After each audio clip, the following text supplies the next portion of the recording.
Let's consider the situation where we actually know the price of stock. In other words, perhaps it's a quoted stock. We observe it in the newspaper, or we look it up online. We know what the price is, and we're interested in knowing, well, what's the required return on this stock?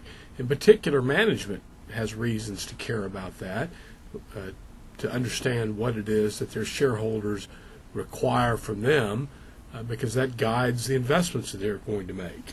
And we'll see that in some detail a little bit later.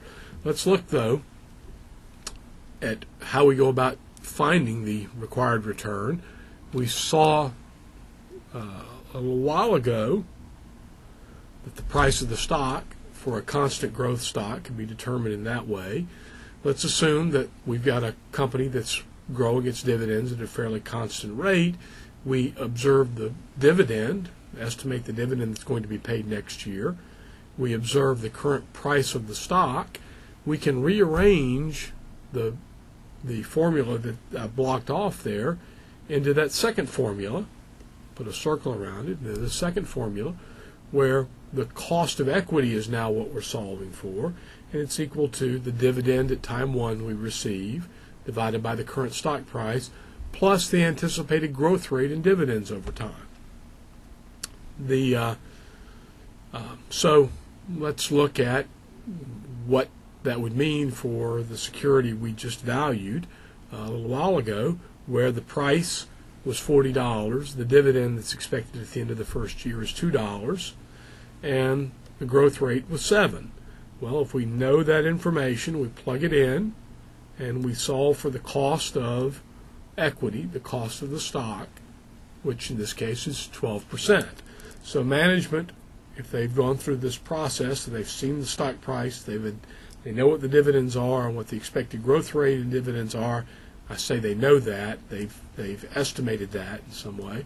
They can infer what shareholders are requiring from the company in terms of return, and therefore they know they need to be looking for investments that will earn at least that level of return. They need to be looking for projects that will earn that level of return or better.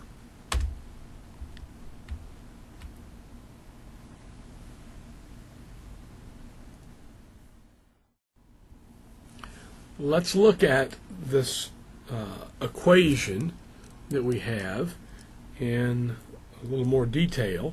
So the equation solving for cost of equity, which is just splayed out here, and we've defined it a little further. D1 was our dividend received, the first year's dividend received at time 1.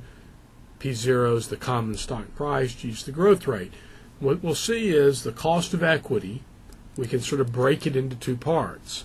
We can break it into this first piece right here, and that is the yield on the current yield, that's the term, the current yield on the stock. So the dividend, the amount of dividend it's paying per dollar of share price. The second piece is the growth. So the required return is going to be a function of how much the firm is paying out in dividends currently, plus how much that payout can be expected to grow over time. So those are the sort of the two components of the required return, the two sources of the returns, the current payout and then all the future payout, all the growth in that payout going forward.